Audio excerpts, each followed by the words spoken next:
Look, I've been turning wrenches for 22 years, and I've learned to tell two kinds of buyers apart. There's the buyer who follows the crowd, and there's the buyer who quietly ends up driving the same vehicle for 15 years while everyone else is back at the dealership trading in. This video is for the second kind, and if you own one of the 4 SUVs I'm about to name, you might already be that person and not even know it. Here's the setup. Every year, a company called IC Cars runs a study on which vehicles are most likely to reach 250,000 miles. Not a survey, not opinions, actual odometer data on almost 400 million cars, published in October of 2025. And when you cross that longevity data against how many of each SUV Americans actually bought last year, something strange jumps out. Some of the toughest, longest-living SUVs on the road are ones almost nobody is shopping for. They get buried under the RAV4s and the CR-Vs, and most people never give them a second look. Now, I want to be straight with you from the first minute, because that's the whole point of this channel. I'm not going to tell you these things are literally indestructible. Nothing is. What the data says is that they have some of the best odds on the market of going the distance, and that's a different, more honest claim. IC Cars gives you probabilities, not guarantees. Whether your specific SUV actually gets there depends enormously on you, the owner, and the choices you make in your own driveway. That's where I come in. So today, 4 overlooked, overshadowed SUVs that the data says are built to outlast almost everything the crowd is buying instead. We're counting down from number 4 up to number 1, and number 1 is, by the numbers, the single longest-lasting SUV in America, and one of the least shopped. But more important than the ranking, for every one of them I'm going to give you the catch, the one weakness you have to manage, and the exact owner move that unlocks that long life. Because owning one of these and neglecting it throws the whole advantage away. Let's start at number 4. Before the countdown, let me give you the lens I want you to watch the rest of this video through, because it's going to make everything land harder. There are 3 things that decide whether an SUV becomes a 250,000-mile legend or a pile of repair bills at year 8. I'm going to hit each of these 4 vehicles on all 3, so you can judge yours honestly. The first is the bones. That means the platform and the engine, how it was engineered, whether it was built simple and overbuilt or complicated and squeezed for every last horsepower. Bones you can't change. You either bought good ones or you didn't. The second is the catch. Every vehicle, even the great ones, has one area where it's vulnerable. A transmission that hates neglect. A turbo that punishes cheap oil. A newer engine that just doesn't have the decades of proof the old one had. Pretending your SUV doesn't have a catch is exactly how owners get blindsided. And the third is the owner move. This is the one habit, the one maintenance item, the one thing you personally control that turns the catch from a footnote into a non-event. This is the part the crowd never thinks about, and it's the part that actually determines whether you get to 250,000 miles.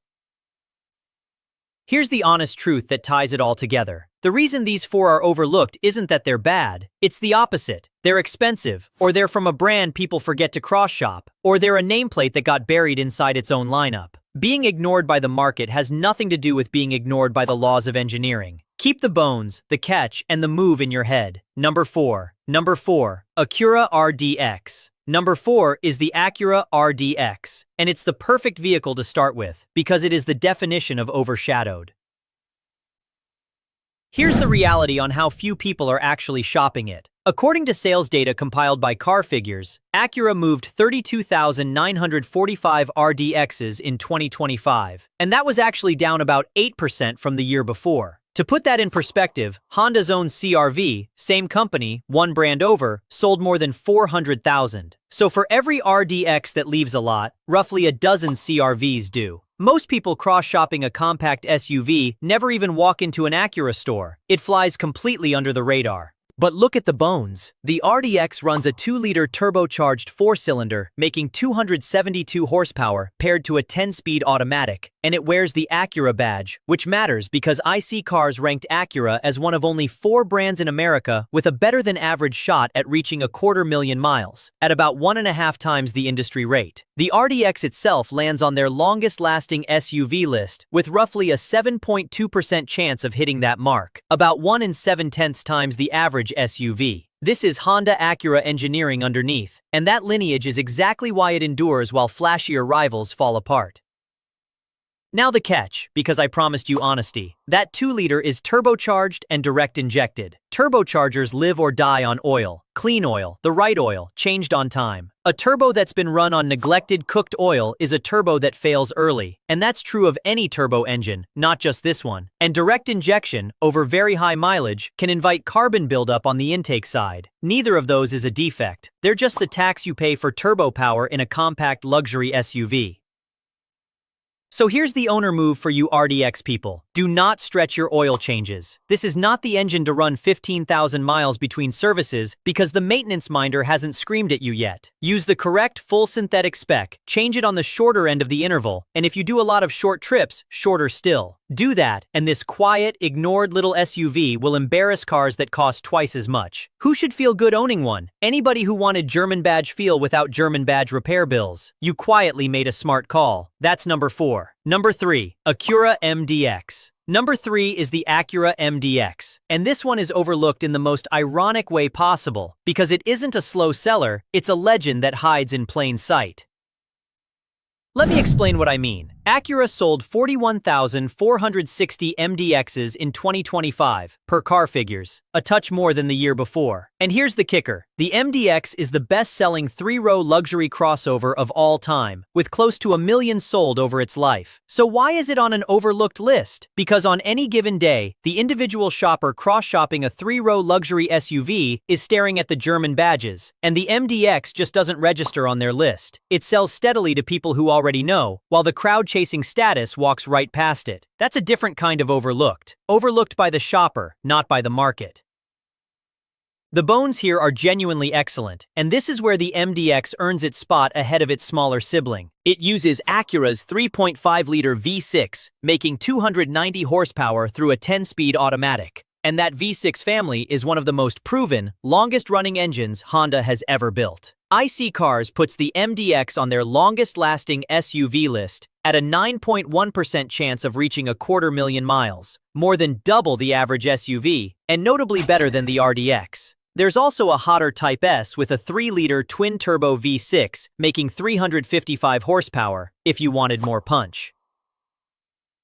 The catch on this one isn't the engine, it's everything the engine talks to. A big 3-row SUV with all-wheel drive has that 10-speed transmission, and on most of them, Acura's torque-vectoring rear differential doing real work. Those systems are durable, but only if their fluids get changed. The number one way people quietly kill an otherwise bulletproof MDX is treating the transmission and the rear diff as sealed for life and never touching the fluid. They are not sealed for life in any way that matters at 200,000 miles. So the owner move for MDX drivers: service your transmission fluid, and if you have all-wheel drive, your rear differential fluid, on a real schedule, not never. Ask your tech for a drain and fill on the transmission every so often instead of waiting for a problem to announce itself. The engine will go the distance on its own. Your job is to keep the driveline bolted to it just as healthy. Who should be thrilled to own one? Big families who wanted 3 rows and don't want to live in a service bay. You bought the tank the badge chasers overlooked. Number 3. Number 2. Lexus LX.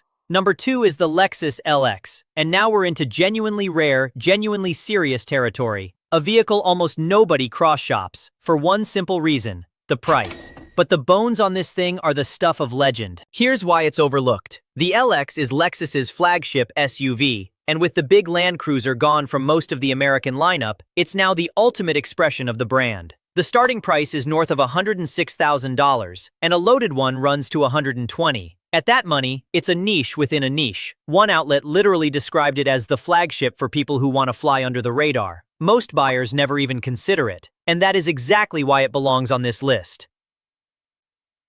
Because underneath that 6-figure luxury, the LX is a Land Cruiser in a tuxedo. It's built on Toyota's GAF body-on-frame platform, the same underpinnings used globally for the full-size Land Cruiser 300, the truck with a worldwide reputation for crossing deserts and coming back for more. It's assembled in Japan. The LX 600 uses a 3.4-liter twin-turbo V6, making 409 horsepower, and there's now a hybrid 700H, making 457. This is the most durable truck architecture Toyota builds, wearing a Lexus badge.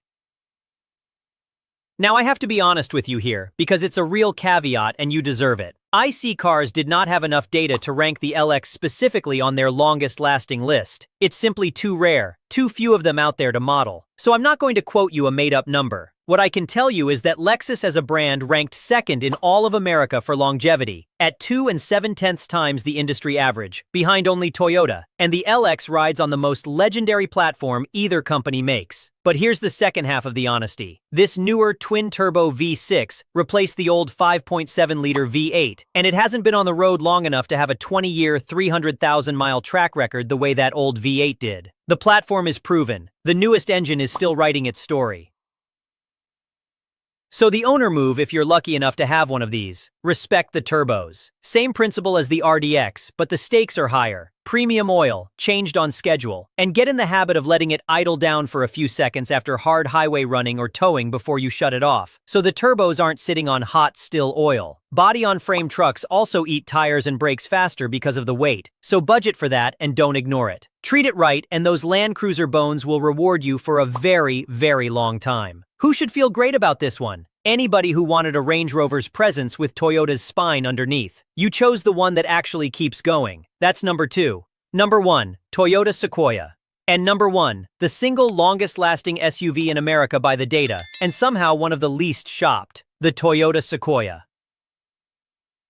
Let me give you the two numbers side by side because together they tell the whole story of this channel. On the longevity side, IC Cars ranked the Sequoia the number 1 longest-lasting SUV in America, with a 39.1% chance of reaching 250,000 miles. 39% out of 100. When the average vehicle sits at 4.8%, that makes the Sequoia more than 8 times likelier than the typical car to hit 250,000 miles. It is, statistically, the toughest SUV on the road. And on the sales side, Toyota sold just 26,186 of them in 2025. A rounding error next to the 239,000 RAV4s that flew off lots the same year. The single most durable SUV in America, and almost nobody's buying it. Why do people skip it? It's big, it's thirsty by reputation, and it costs real money, so shoppers default to a Highlander or a 4Runner and never look up. Their loss. The bones are the reason it tops the entire list. A full-size, body-on-frame truck sharing its architecture with Toyota's most legendary hardware. But here's where I have to give you the most important piece of honesty in this whole video, and it's specifically for you if you own one or you're about to buy one. That 39% number is built on the odometers of the OLD Sequoia, the generation with the big 5.7-liter V8, an engine that became famous for running past 300,000 miles without drama. The Sequoia you buy new today, the current generation, does not have that V8. It uses the iForce Max, a twin-turbo V6 hybrid making 437 horsepower. That's a fantastic, powerful powertrain. But it is newer, more complex. It has turbos and a hybrid battery, and it simply has not been on the road long enough to have earned that same 300,000-mile legend yet. So if you own the old V8, you own the actual thing that set the record. If you own the new one, you own tremendous potential riding on a proven platform, but the powertrain still has to prove itself, and how you treat it matters more than ever. So the owner move depends on which Sequoia is in your driveway, and this is the practical gold. If you have the old V8, the classic advice holds. Change the oil, service the transmission fluid people always forget about, keep the cooling system honest, and it'll likely outlast you. If you have the new twin-turbo hybrid, you now play by turbo rules and hybrid rules both. Premium oil on time, let it settle for a few seconds before shutdown after hard runs. And don't panic about the hybrid battery, but do keep up with the traction battery cooling maintenance Toyota specifies. Do that, and there's every reason to believe the new one can chase the legend the old one built. Who should be proud to own a Sequoia? Anybody who bought the most durable SUV in America while the whole crowd walked right past it. That is number 1. The overlooked owner's playbook. So let me pull this together into something you can actually use. Because if you own one of these 4, you're sitting on an advantage most drivers on your street will never have. but only if you don't waste it. Here's the thread running through all four. Every one of these got overlooked for a reason that has nothing to do with durability. The Acura RDX because nobody cross-shops Acura. The Acura MDX because the badge chasers look past a genuine legend. The Lexus LX because of a six-figure price tag. And the Toyota Sequoia because it's big, and it's ignored inside its own lineup. Not one of those reasons is, it breaks. That's the whole point. The market overlooked them, the engineering didn't. And here's the playbook, the part that's really for you. Longevity is not something you bought, it's something you earn, month after month, in your own driveway. The bones give you the odds, the owner move cashes them in. For the turbo vehicles, that means clean oil, on time, every time, and a few seconds of patience before shutdown. For the big ones, it means servicing the transmission and differential fluids the manufacturer quietly hopes you'll forget about. And for every single one, it means not treating a 250,000-mile capable machine like a disposable appliance. The vehicle is willing. The only question is whether the owner is. So now I actually want to hear from you, because this channel is mostly people who already own these. If you've got one of these four, tell me in the comments how many miles are on it right now, and the one maintenance habit you swear by. Because somebody watching who just bought theirs needs to hear it from a real owner, not from me. And if there's an overlooked, overshadowed vehicle you think quietly outlasts everything, name it, and I'll dig into the data. Take care of that SUV in your driveway, and it'll take care of you. See you in the next one.